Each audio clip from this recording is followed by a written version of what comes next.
데살로니가 후서 2장 13절로 3장 5절 말씀입니다. 주께서 사랑하시는 형제들아, 우리가 항상 너희에 관하여 마땅히 하나님께 감사할 것은 하나님이 처음부터 너희를 택하사 성령의 거룩하게 하심과 진리를 믿음으로 구원을 받게 하심이니, 이를 위하여 우리의 복음으로 너희를 부르사 우리 주 예수 그리스도의 영광을 얻게 하려 하심이니라. 그러므로 형제들아, 굳건하게 서서 말로나 우리의 편지로 가르침을 받은 전통을 지키라. 우리 주 예수 그리스도와 우리를 사랑하시고 영원한 위로와 좋은 소망을 은혜로 주신 하나님 우리 아버지께서 너희 마음을 위로하시고 모든 선한 일과 말에 굳건하게 하시기를 원하노라. 끝으로 형제들아, 너희는 우리를 위하여 기도하기를, 주의 말씀이 너희 가운데서와 같이 퍼져나가 영광스럽게 되고, 또한 우리를 부당하고 악한 사람들에게서 건지시옵소서 하라. 믿음은 모든 사람의 것이 아니니라. 주는 미쁘사 너희를 굳건하게 하시고 악한 자에게서 지키시리라. 너희에 대하여는 우리가 명한 것을 너희가 행하고 또 행할 줄을 우리가 주 안에서 확신하노니, 주께서 너희 마음을 인도하여 하나님의 사랑과 그리스도의 인내에 들어가게 하시기를 원하노라. 아멘. 우리는 데살로니가 후서를 통하여 몇 가지 교회 공동체 안에서 나타날 수 있는 문제점들을 같이 살펴보았습니다. 미혹의 영에 빠지지 않도록 깨어있는 삶과 이 종말이 가까웠다고 하는 상황 속에서 믿음을 따라 하나님의 백성으로서 열심을 다하여 사는 삶의 비결을 우리에게 가르쳐 줍니다. 초대교회의 성도들에게는 주님의 날이 가까이 옴을 소망하고 간절히 바라면서 신앙생활을 했습니다. 너무도 박해가 심했기 때문이죠. 평안의 때를 지나는 오늘날 이 그리스도인들의 삶은 어떤가요? 현실에 더 집착하고 이 땅에서의 삶의 성공을 더 관심을 갖고 살아갑니다. 그러나 궁극적으로 우리가 놓쳐서는 안 되는 것이 바로 저 하나님의 나라입니다. 이 생도 중요하지만 우리는 영생으로 저 하나님 나라를 살아간다는 것을 항상 깨어 이제 자각하고 인식하고 살아가야 함을 우리 주님도 가르쳐 주셨고, 제자들도 이제 성경을 통하여 말씀해 주셨습니다. 이 땅에서 우리에게 하나님이 맡겨주신 우리의 사역이 숙제로 우리 자신들에게 있습니다. 그것은 다름 아니라 복음 전하는 것입니다. 예수를 믿고 구원을 받은 하나님의 백성들의 당연한 도리는 증인이 되는 것이죠. 우리는 주님의 증인들이라는 것입니다. 13절, 주께서 사랑하시는 형제들아, 우리가 항상 너희에 관하여 마땅히 하나님께 감사할 것은, 그 감사의 내용이 또한 처음부터 택하시고 성령의 거룩하심을 입게 하시고 진리를 믿게 하셔서 구원받은 자가 되게 하신 그 은혜가 복음이라는 것이고, 그 복음을 그래서 끝까지 지킬 것을 권고하고 있는 것입니다. 1차 전도여행 때 복음을 전했던 갈라디아 지역의 교회들, 또 2차 전도여행을 통해서 세웠던 교회들 가운데서도 끊임없이 바울 사도에게 있어서 괴로움을 당한 일이 무엇입니까? 다른 복음을 자꾸 성도들이 기웃거리고 미혹을 당하고 마음을 쓰게 되는 모습 때문에 괴로움을 당했습니다. 우리 가운데 진정 복음이 무엇입니까?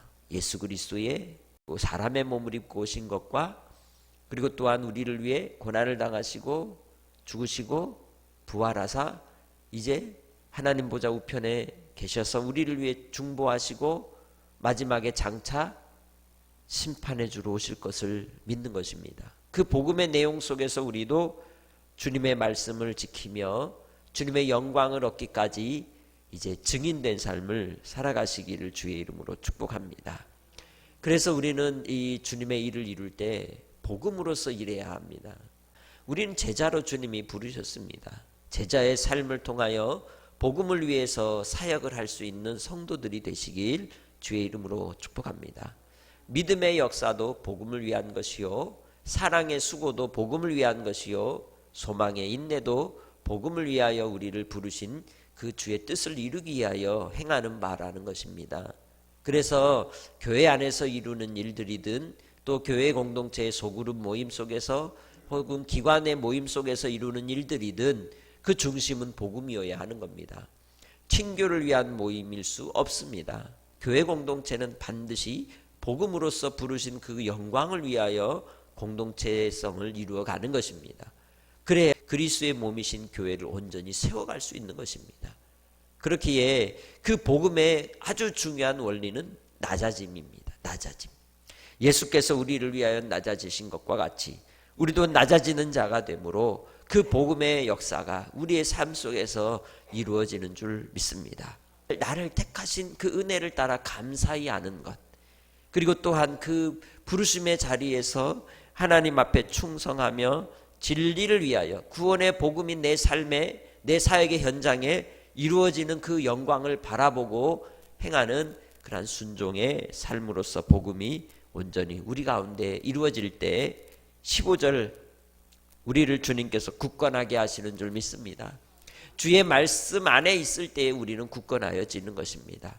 믿음 안에서 우리가 견고하게 세워져 있지 않고 사역을 하게 되면 어떻게 됩니까? 시험이 오면 넘어집니다. 그리고 또한 마음에 불평이 오면 쓰러지고 또 우리의 심령 가운데 흔들림이 오게 되는 것입니다.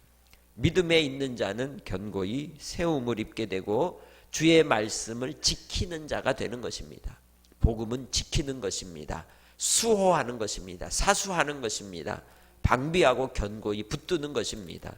사탄은 끊임없이 그 복음을 놓치게 하고 흐리게 만들지만 우리 주님은 오히려 더욱더 굳건하게 세워주시는 줄 믿습니다. 이를 위해서 바로 사도 바울도 이 데살로니가 교회 성도들을 위해 기도하고 있음을 이제 고백하고 있습니다. 예수님께서 제자들과 함께 팔복의 말씀을 전하신 뒤에 제자들이 요청한 것은 주님 우리에게 기도를 가르쳐 주옵소서라고 하죠. 그래서 예수님께서 마태복음 6장 13절부터 기도를 가르쳐 주십니다. 그 기도를 우린 주기도문이라고 말합니다. 바울 사도가 이 성도들을 위하여 기도하는 이 기도의 내용과 동일한 맥락으로 흐르고 있음을 우리는 볼 수가 있습니다. 또한 우리도 주님 안에서 우리가 주님께로부터 받은 사역과 그 사명을 감당할 때에 이 기도의 제목과 같이 주님께 간구하는 성도들이 되시기를 주의 이름으로 축복합니다. 16절로 17절 우리 주 예수 그리스도와 우리를 사랑하시고 영원한 위로와 좋은 소망을 은혜로 주신 하나님 우리 아버지께서 너희 마음을 위로하시고 모든 선한 일과 말에 굳건하게 하시기를 원하노라. 할렐루야. 말을 하든지 또한 사역을 감당할 때의 그 모든 일들 가운데 주님이 위로가 되고 소망이 되고 또한 주님으로 말미암아 새 힘을 얻어서 주님의 일을 감당하기를 위해 기도하고 있습니다. 그리고 또한 3장 1절부터 5절까지는 사역자들을 위한 기도를 요청합니다. 끝으로 형제들아 너희는 우리를 위하여 기도하기를 라고 시작을 하죠. 결국 우리 예수님께서도 기도하셨듯이 하늘에서 주의 뜻이 이루어진 것처럼 이 땅에서도 아버지의 뜻이 이루어지기를 간구하는 기도와 같이 바로 바울 사도도 그렇게 기도를 요청합니다. 그래서 주의 말씀이 너희 가운데서와 같이 퍼져나가 영광스럽게 되고 곧 복음의 증인으로서 복음을 열심히 전하는 증인이 되게 해 주실 것을 기도 요청하고 있습니다. 그것이 아버지의 뜻이죠. 그리고 또한 2절에 우리를 부당하고 악한 사람들에게서 건지시옵소서 하라 기도합니다. 그것은 예수님이 마지막의 기도의 내용이었던 다만 악에서 구하옵소서라고 하신 기도와 또한 맥을 같이 하고 있습니다. 왜 그렇습니까? 믿음은 모든 사람들의 것이 아닙니다. 복음은 모든 사람들을 위하여 이제 주시는 은혜가 아니라는 거죠. 믿는 자에게는 구원의 빈거이지만 믿지 않는 자들에게는 멸망의 빈거, 곧 걸림돌이 된다고 말씀하고 있습니다. 그렇기에 우리의 복음도 주님 안에서 나를 구원하시기 위해 택하셨고 거룩하게 하시고 나를 또한 증인으로 부르셨다면 힘써 증인된 삶을 사시고 또 기도로서 서로 동역이 되고 힘이 되고 협력이 되는 아름다운 믿음의 공동체로 세워지기를 주의 이름으로 축복합니다. 주님께서 나를 택하셨습니다. 부르셨습니다. 구원의 은혜를 베풀어 주셨습니다. 그리고 또한 이 가운데 주님께서는 3절에 말씀하는 것처럼 미쁘셔서 우리를 굳건하게 하여 주실 줄 믿습니다. 강건하게 해주실 줄 믿습니다. 악한 자에게서 또한 건지시고 지켜주실 것입니다. 그러나 확신 속에서 주님 안에서 담대하게 복음의 증인이 되시길 주의 이름으로 축복합니다. 4절로 5절에 말씀합니다. 너희에 대하여는 우리가 명한 것을 너희가 행하고 또 행할 줄을 우리가 주 안에서 확신하노니 예수님께서 십자가를 지고 주님이 명하신 바대로 주의 잔을 들고 우리를 위해서 죽으시기까지 순종하셨던 것처럼 우리도 이제 주의 말씀을 맡은 자로 받은 자로 복음으로 구원받은 하나님의 백성으로서 그 말씀 안에 행하고 주님의 은혜 가운데 살아가기를 주의 이름으로 축복합니다. 그리하여 하나님이 우리를 주의 주권으로 인도하여 주실 때에 5절 주께서 너희 마음을 인도하여 하나님의 사랑과 그리스도의 인내에 들어가게 하시기를 원하노라. 다른 말로 말하면 믿음, 소망, 사랑으로서 우리가 주님의 백성으로 저 하나님의 나라 입성하기까지 함께 해 주실 것이라고 말씀하는 겁니다. 말씀의 견도를 맺습니다. 주님의 일을 이룰 때에 나를 구원하신 그 구원의 복음을 따라 주님께 순종하되 기도로서 함께 협력하며 소망 중에 낙심하지 아니하고 주님께서 우리를 견고한 그리스도의 몸을 세워가는 일을 위하여 힘써 하나가 되고 협력이 되고 또한 주님의 일을 행할 수 있는 우리 교회 공동체가 되기를 소망합니다. 생명의 주 아버지 하나님 감사합니다. 오늘도 복된 한날의 삶을 통하여 주님께 간구하며 기도하게 하시니 감사합니다. 참으로 주의 뜻이 이 땅에 이루어지기까지 오직 우리의 삶의 현장에서 복음의 현장으로 주님께 살아가게 하시고 기도의 현장으로 주님 앞에 무릎을 꿇는 주의 백성들이 되게 하시고 내 힘이 아니라 오직 주님의 도우시는 힘과 능력으로 주님의 뜻을 이루어갈 수 있는 제자들이 다 되게 하여 주옵소서.